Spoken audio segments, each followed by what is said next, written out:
religious art, in my opinion, is in the Sistine Chapel, on the ceiling of the chapel. And it is the depiction of life. God the Father touching his finger to the first human being, Adam.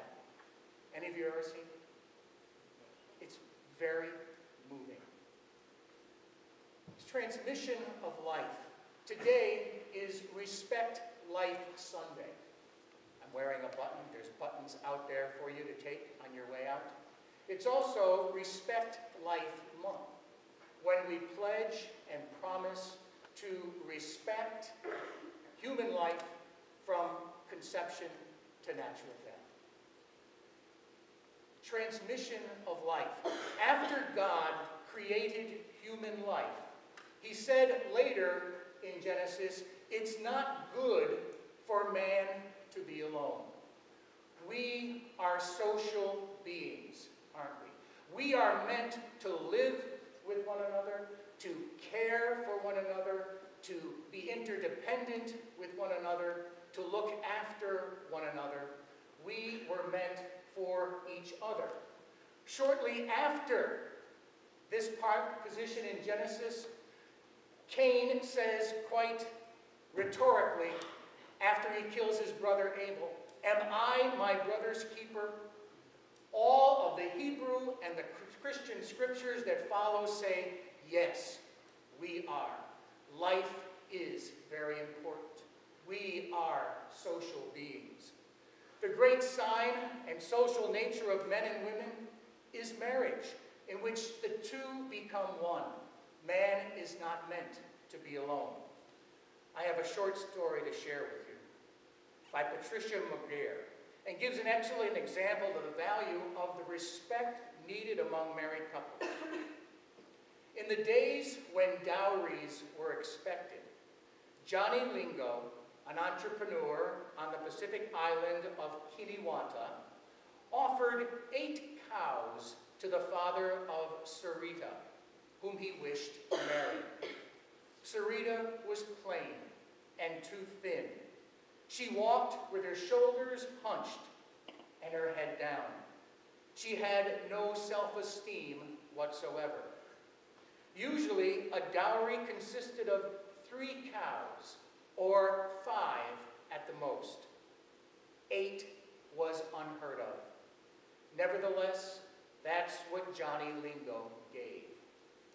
Months later, a visitor to the island of Nurabandi, where Johnny now lived, came over wishing to avail himself of Johnny's business skills. He had heard of the 8-cow dowry and the plainness of Sarita. But when he met her, he found her to be the most beautiful woman he'd ever seen. The lift of her shoulders, the tilt of her chin, the sparkle in her eyes. The fact that her husband loved and respected her enough to offer an extravagant dowry for her made all the difference in the world. Because of him, she had become her best and most beautiful self. Such is the dynamic of marriage. 2 persons who love one another more than themselves call forth the best in each other. Together, they bear witness to the world that true love and mutual respect are possible. What a wonderful story. A couple brings out the very best in each other. I'd like to talk also about the sacrament of the Eucharist. Our communion antiphon today, which we probably won't recite, but I know we're going to sing, St. Paul says that we, though many, are one body, for we all share in the one loaf and the one cup. Not only marriage, but Eucharist as well is the sign of sharing lives and living together. My brothers and sisters, the Eucharist compels us to look at one another, to share our lives with one another, but also to bring the best out of each other. We consume Jesus Christ himself in the Eucharist.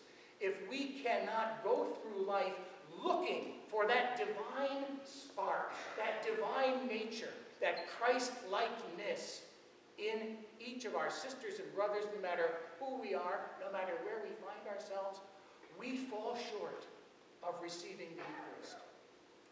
Not long ago, scriptures talked about children, and I brought out a characteristic of children, and I think it's very important for us to remember in the eyes of God that we are insignificant as children.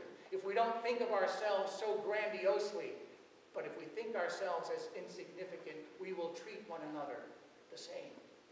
There's another characteristic about children that I'd like to share tonight. Why did Jesus bring children into the discussion with his disciples? It's something that I consider that children have that we lose early on in our lives, and that is a sense of awe and wonder.